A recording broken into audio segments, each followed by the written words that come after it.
Hello, world of YouTube, and welcome back to my channel, everyone. It's your B Mitchie Light Letcher here with another episode of It's Toys and Things, and today's video is going to focus on a Halloween Horror Nights Universal Studios, Universal Orlando, whatever you want to call it, haul and chat and talk and all that goodness, because you know I like to do that. So let's get to it.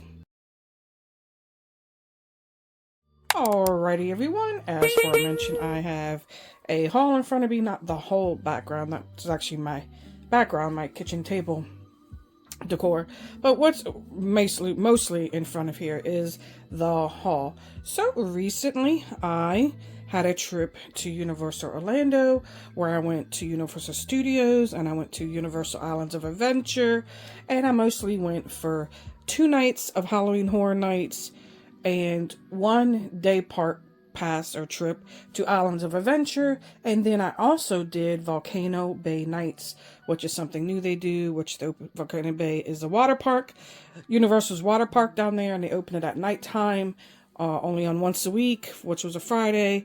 And you have like this whole beach party bash, and there's like a Scooby-Doo mystery. Scooby-Doo and the gang are there, and they're kind of partying on the beach, but they're playing like a play or like a mystery in front of you. But anyway, I'm getting ahead of myself here. So I did just 4 nights there. And so on Monday, I left on Tuesday. And I usually don't do anything on travel days. I just check out the area, unpack my luggage, get settled in, get some food, and don't really like making plans on travel days, because you don't know if anything's going to happen. If you were to purchase a ticket to a park, you get an early flight, something happens and you get delayed, whatever, and then you're like wasting time and money. So I usually just chill for the first day, but for the next 3 days, I had a jam-packed itinerary where I went to 2 nights of Halloween Horror Nights, and which was at Universal Studios, because that's where they hold it, and 1 day of Islands of Adventure, and then 1 day of Volcano Bay Nights. So yeah, that was kind of my deal. This was a bucket list trip for me. It was something I worked for. It was something I wanted to do. And like I said, Halloween Horror Nights was a bucket list trip for me. So I did it. It was my first time ever really being in Orlando like that, going to the parks, going to Halloween Horror Nights. It was all my first time doing all of this. So I did the first night of Halloween Horror Nights, which is what I did the following day, and I did the VIP tour, aka RIP tour, and it was amazing. I suggest, if you can afford it, because it is pretty pricey, that you do that, especially if it's your first time, because you get front of each. There's 10 houses, in case you're not familiar with Halloween Horror Nights. There's 10 houses, 5 IP houses and 5 originals, and you go front to the line of each house. You get a little area where you can sit and eat, and you get food. It's like a little buffet, free drinks, not alcohol though, but like soft drinks, water. And then you kind of go to a bar area later to take a break and chill. You get premiere seating at the Nightmare Fuel show, which is their main big spooky, creepy horror show. And that all comes with your RIP tour. And then the following night, I did Halloween Horror Nights again, but this time I didn't do it with nothing. No passes, no tours, just me chilling, vibing, walking around. I really didn't get to experience Universal Studios too much in the daytime or in the daylight. So like I didn't go for the day and ride all the rides and then stay for the night.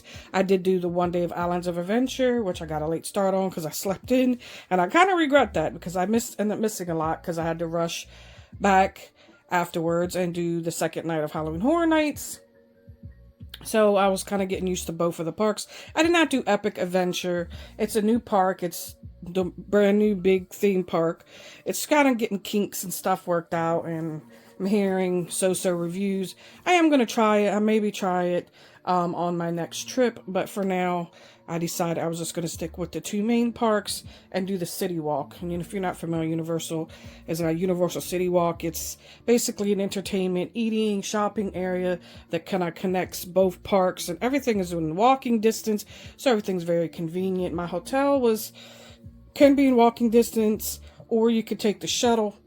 I was taking the shuttle because me not being familiar with the area, but now I kind of know where to go. So Anyway, over these days, especially the last 2 days more than anything, and towards the end of the night or whatever is when I went shopping, because I don't want to shop, buy things, and carry things around the park all day because you have to pay for lockers, and it's just a pain in the butt, especially if you don't have people with you carrying your stuff or standing around. So shop usually, your last couple of days there. And so that's what I did. So I have a mix of mostly Halloween Horror Night stuff and then a couple of things that are just kind of Universal Studios. So yeah, I stayed at a nice kind of like beach resort. It's called Cabana Bay Beach Resort. And, it's a Universal property. So each property has like their own theming and their own gift shop. So I picked up some things from the gift shop there. I picked up some things from the Universal Studios store in City Walk. And I picked up some things inside the Universal Studios store inside the parks. So kind of picked up from various places. Most of these things, most shops have all the same things, but some don't. Some are like exclusive to different areas. So anyway, I think that's enough about that. If you ever want to hear the whole story of my whole vacation trip, let me know down in the comments. And maybe I'll make a post or a video about my whole Halloween Horror Nights first time experience. So anyway, like I said, let's start off with how it started. So this is the Rip Tour lanyard that you get. So this is quote unquote free lanyard that you get if you're on the Rip Tour. And the Rip Tour also doubles as an express pass when the tour is over. You can use the pass, see there's the barcode. You can use the pass to ride rides that are open. There's like 4 rides that stay open for Halloween Horror Nights. So a couple of them are coasters and 3D rides, whatever. So you're able to use the express pass on those rides for the rest of the night. So I did end up getting on a couple of coasters the first night of the Rip Tour, because when the Rip Tour was over, we had some time and we went on a couple coasters. So that's what this is also doubling for, but it's also a good souvenir and I really, really love it. So also I wanted to show off one of the bags in case you're not familiar, but this is all the souvenir bags. They come in various sizes. This is the smallest of them. In case you were wondering what their shopping bags look like, I figured I'd show that. And then we have my bracelet that I had to wear. This is your Halloween Horror Nights Rip Tour. I couldn't get this thing off for nothing. I don't know why it took me forever, but I basically wore it for almost 2 days straight. And then, like I said earlier, this is your Volcano Bay Nights lanyard, or not lanyard, bracelet. And you do Volcano Bay Nights. You can get in, I believe they let you in at 4, and you're there. It's open till 11 o'clock at night. It was basically one of the highlights. It was awesome to be at a water park at night. It was great weather. I really lucked out. There were supposed to be hurricanes and stuff coming, but they went a different way, and I really lucked out for the weather because it is hurricane season. The weather ended up being beautiful. I didn't have any rained out days or nights, just a couple drizzles here and there, cloudiness here and there, but for the most part, I got really lucky as far as the weather went. So there's that. And then we have, this is just kind of Universal Studios related. I didn't even go on the Minion rides. There's a whole Minion area. Like I said, I wasn't there mostly in the daytime when these rides are open. But I had to get this because if you know me and you know my channel, I really love pastel rainbow and cotton candy. When I'm not being spooky, I look like this guy here. So I really, really love this. It's super cute. It's soft. Good keychain. Good deal. So I got that at the gift store or gift shop that was inside my hotel. And then I got this at the Universal Studios store on City Walk, I believe. And this is just art. If you're not familiar with Halloween Horror Nights this year, one of their IPs was the Terrifier series or the Terrifier movies. He's very, very popular. Art the Clown. He was all over the parks. He would come around, interact with guests when he wasn't getting bombarded. And then they had to let him go somewhere because sometimes it very crowded and got very crazy. But anyway, one of the main reasons I really wanted to go was to see Art the Clown and to see his house, Terrifier house. It was amazing. Loved it. Like I said, don't want to get too much detail. because, you know, I'll be talking here forever. But here's another thing that came with my Rip Tour. It says never go alone. And this is your like souvenir button. And then I got this from, I believe, the gift store in the hotel. But it's another magnet for Halloween Horror Nights 2025. It's the theming, which is like the theming of the whole house, which is based off one of the original houses. It's a whole story that kind of encompasses the whole theme of Halloween Horror Nights for this year. So, again, if you want to know all about it, let me know down in the comments. So, those are my little things. And then I got this guy here. He's named Little Boo. There's a story behind this pumpkin guy. He's a little shoulder pal. I thought he'd be really cute to put on my shoulder or something while I'm out and about or playing around or even go to work. Maybe I'll go with him this week on my shoulder. So, yay! I don't know his whole story. I guess he's one of the mascots. I don't know. Like I said, I don't know all the origins and stories of Halloween Horror Nights. Because like I said, I'm a first timer, newcomer to this, or to going. So, and then of course I got this Terrifier slingback, the slingback that kind of, you know, goes in front of you, kind of like crossbody slingback, and it's really, really cool. Some of these things are a bit pricey, like this was like, yeah, $65 for this, but it's officially licensed, it's good quality. I really, really love it. And just, I absolutely love it. So, I'm excited to wear that. So, yay. Oh, I didn't even notice that. See? Because I like literally just getting all these souvenirs out of the bags. It says Halloween Horror Nights 2025. That's pretty cool. Then it has a little thing. Maybe you can clip a keychain or your water bottle or something. Because, you know, water bottles and souvenir cups are kind of big things over there. Which, by the way, I did get a souvenir cup, but it's just one of their fountain drinks. And then I actually, I did get a souvenir cup. Hold on 1 second. I'm gonna grab it. All right, I got it. It was just literally right behind me since I'm filming this in my kitchen. I actually just washed it. This is a souvenir cup from the hotel that I stayed at. I really love it. With, you know, your classic kind of monsters on it. Really cute. I've already used it. Take it to work. Put some cold water in it. Coffee. Maybe just put that back. Sorry about that. So anyway, yeah. I've already used that cup. It's nice. It's good. It's a good cup. You know, I like it. So, alright. So next up we have this dude, which is something I'm new to. Well, I'm not new to these popcorn buckets being collectibles. I know they are. Because that's what this is. This is a popcorn bucket. But the bear itself is Halakuma, if I'm saying that correctly. He's like a zombie bear, but he's pretty cool because his belly is full of candies and sweets and stuff. And I like that. It's cute. And then he is animated. His batteries are either dead or I have to replace them. And then you pop open this. Where this is, you pop it open and you put your popcorn in. But most people don't do that. They just collect them. Nobody really puts popcorn in here. You do get, they cost $30 usually. You do get one free refill with that. I didn't even get that. I forgot. So, I'm like, yeah, whatever. It's just popcorn. But, yeah, I really like him. I like his long claws and he's like super cute. Now, there's like a plushie and stuff of him too, but I did not see that. I was there when these first hit the shelves, but yeah, I like him. He's super cute. So, these popcorn buckets can get addicting, and you got to also pay attention to what's in your luggage.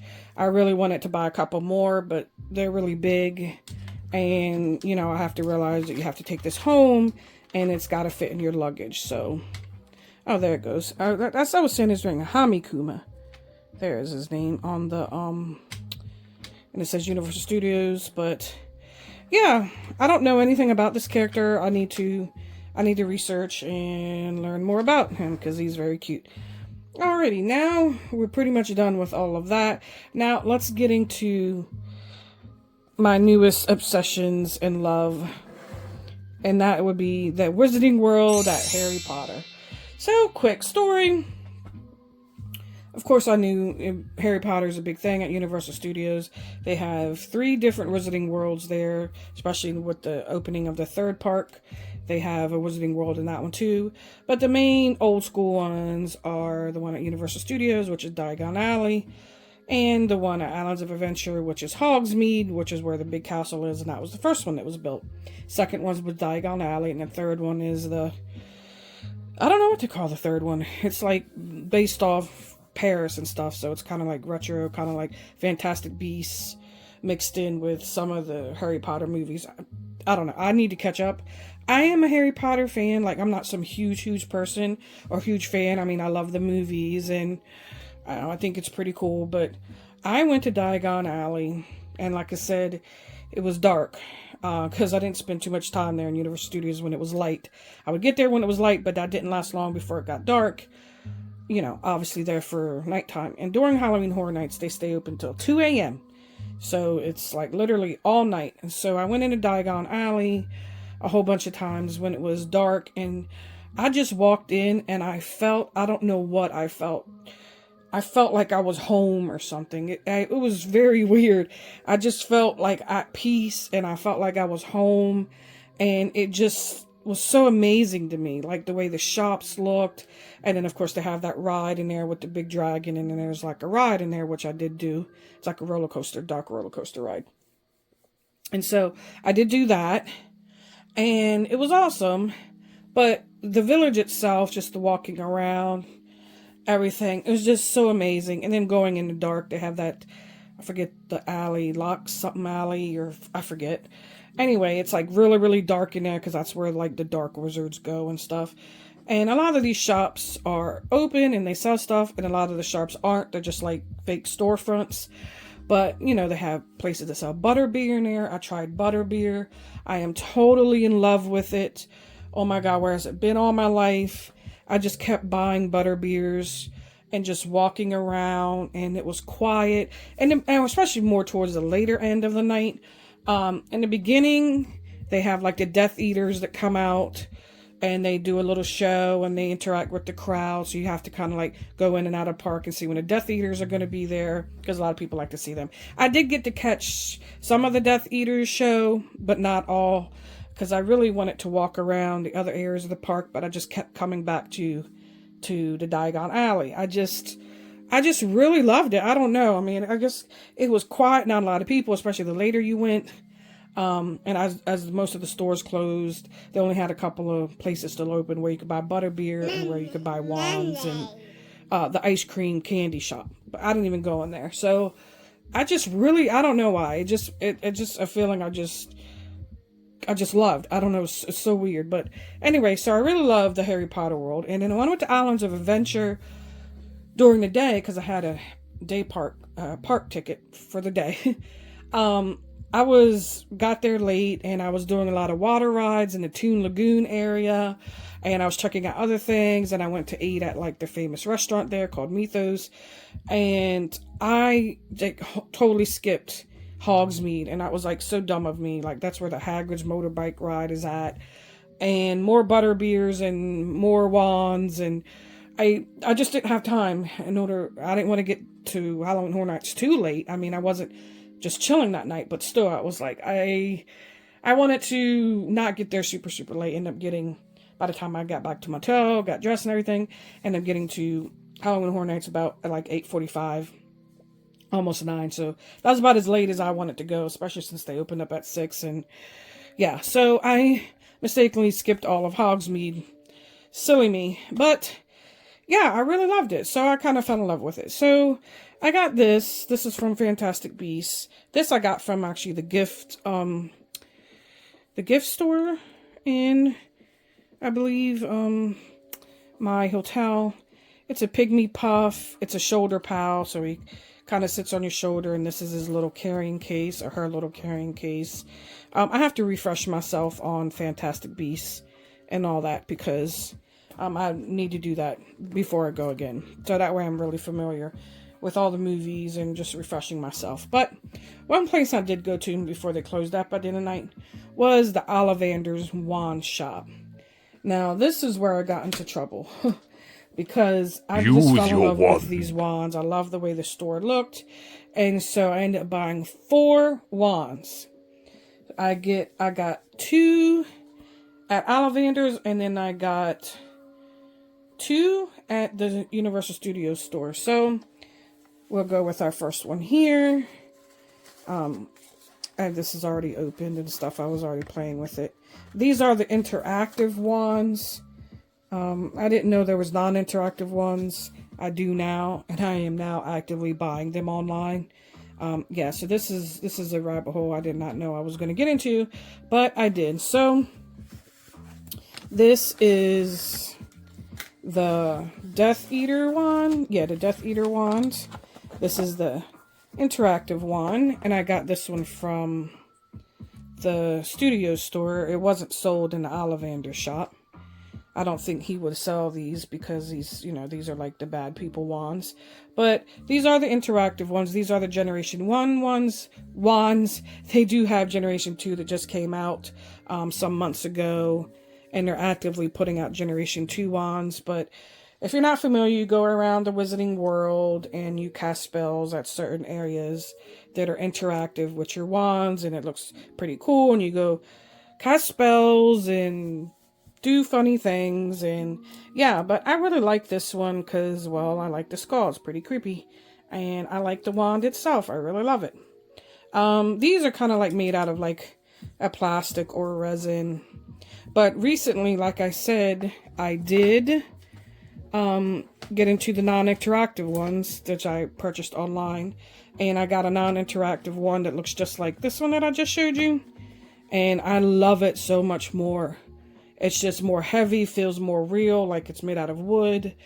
I mean, yes, it doesn't do anything if you go to the parks. It's not going to interactive and make spells, but I really love it. So I did end up purchasing some non-interactive wands, 2 of them, and one of the collector wands that they apparently come out with like twice a year or something. Alright, so we're getting into the second one here. This is the Generation 2 wand. It comes with some more instructions and, like I said, second generation wand, and each come with the maps that tell you where to cast spells at Hogsmeade and Diagon Alley. And then at the Epic Universe, there's like exclusive wands there. But like I said, I haven't gone to Epic Universe, and I don't think these maps have the Epic Universe on it either. Where spots where these maps anyway, where it shows you where to do spells in Epic Universe. But this is how the second generation wands come, with the fancy little ribbon. And I picked out this one. This is the only second generation wand I got. I really like it because the red, it's kind of like ruby-ish. And that part right there is where you put the battery when it needs a battery. It has a different tip. These tips light up. I have not tried it yet because, like I said, I kind of purchased these when my time was almost up. So they're more like, they give you haptic feedback. It lights up at the end, and you can cast different spells with your second generation wand. And they also pair up with the Universal app where you can play games. So you can, do score points for your house and find, different little games on the Universal app. Whereas the first generation does not. So that's the second generation wand right there. And then I got this one. This one is labeled Fantastic Beats, and it's Queenie Goldstein. Like I said, I have to refresh myself. I've only watched the first Fantastic Beasts and not the second one. And I believe there's only 2 out. Thought they were supposed to make 5, but I guess that never went through. So, and opening up these boxes is kind of a pain. I actually should have just left them open, but I wanted to show you the box. But yeah, this right here is a first generation. Like I said, the only second generation is the one I just showed you. that I got. And they're coming out with new designs and stuff like that. So, and I kind of also felt rushed while I was in there because it was getting like really late towards the end of the night. But so yeah, again, they come with your map of where to cast spells, and this is how it looks. So I picked out this wand because of the seashell, and I really like the seashell because I like the ocean and water, and I thought it was really pretty. And it has, you know, pearlescent on it. It's very pretty. The wand itself, again, pretty. Gives you some little, like, trademarks there. And then, of course, this tip where you can interact with the spells. Really love this. Super pretty. So, there's the Queenie wand. Then we have one more left. Like I said, recently I did get 3 online. I got 3 from eBay. Like I said, one of them was a collector wand for, I think it was a 2025 collector wand. They probably will come out with one more by the end of this season. I think they come out with multiple collector wands a year. Sorry guys, let me get this. I knew I should have left these open so I didn't have to deal with this on camera. But this one, by the way, is, these are so hard to see with that reflective. This is also a Fantastic Beasts one. It's Albus Dumbledore, but the names, I was like, so hard to see in the shop. And if you've ever been to the Ollivander shop during the daytime and stuff, they do little shows where like the wand picks you and you go, and he basically, a wand picks you and you can buy the wand or not buy the wand, but it's pretty cool where they do the wand picks you show. The Wizarding World of Harry Potter is super popular, so this is what it looks like. Again, it just gives you the same map that the others have, and this is what this wand particularly looks like. And I'm assuming this is Dumbledore's wand when he was younger, because, you know, that's kind of like kind of where Fantastic Beasts is. You show him when he's like younger there. I don't think, this is not his wand where he's like older in the Harry Potter movies, I believe. So I really like this one. It's just cool. Very manly looking, kind of looks like leather in the silver, but I love it. So yeah, that's the Albus Dumbledore wand. And these wands go from various sizes too. So like, some have really long boxes, some have wider boxes, some have shorter boxes. So yeah, that's my new addiction there, is wands. I just think they're cool. I just like going around the house, flinging them around, pretending I'm casting spells. It's a good time for all. So, alright, well that's pretty much it. I made this video longer than what I wanted to be, getting into story time about my trip. But let me know if you want to know more details about my trip down below. Let me know what was your favorite thing in this haul. Let me know if you've been to Universal Studios. Did you do the Halloween Horror Nights? Did you do the Wizarding World? Did you do any of that? Did you go this year? Did you go last year? Are you excited maybe even going for next year? Next year is supposed to be an anniversary year for Halloween Horror Nights, so it's going to be a big deal. It's going to be 35 years of Halloween Horror Nights, so hopefully I'll be able to make it again, because like I said, it's just amazing. You have to go. If you're a big spooky person, Halloween fan, you have to go. But even if you just don't want to do that, you can still do it at parks during the day and go with yourself vacation and enjoy the Wizarding World and all the other properties and IPs and fun and roller coasters and rides and all of that. So alright, so that pretty much is it for this video. I have made it way too long, and I will show the pictures of that I took on Instagram. So follow me on Instagram. I am going to post all the pictures because posting them in here and doing videos is just a pain. And plus the way I took them is vertical and they just don't look right. But I will post them all on Instagram. So follow me on Instagram to see all my pics from my trip. And other than that, yeah, just let me know what you think of all this stuff down below and what you think of Universal Studios in general, or what you think of any of these properties or whatever. Just let me know down below. And other than that, I will catch you guys in the next one, which is hopefully going to be a lot because this is Halloween week and I got a lot of content to be catching up on. So I got a lot of dolls and stuffies and spooky things. So hopefully I'm able to keep up with a high schedule of posting and making videos a lot for this week. So other than that, I'll see you in the next one. So bye!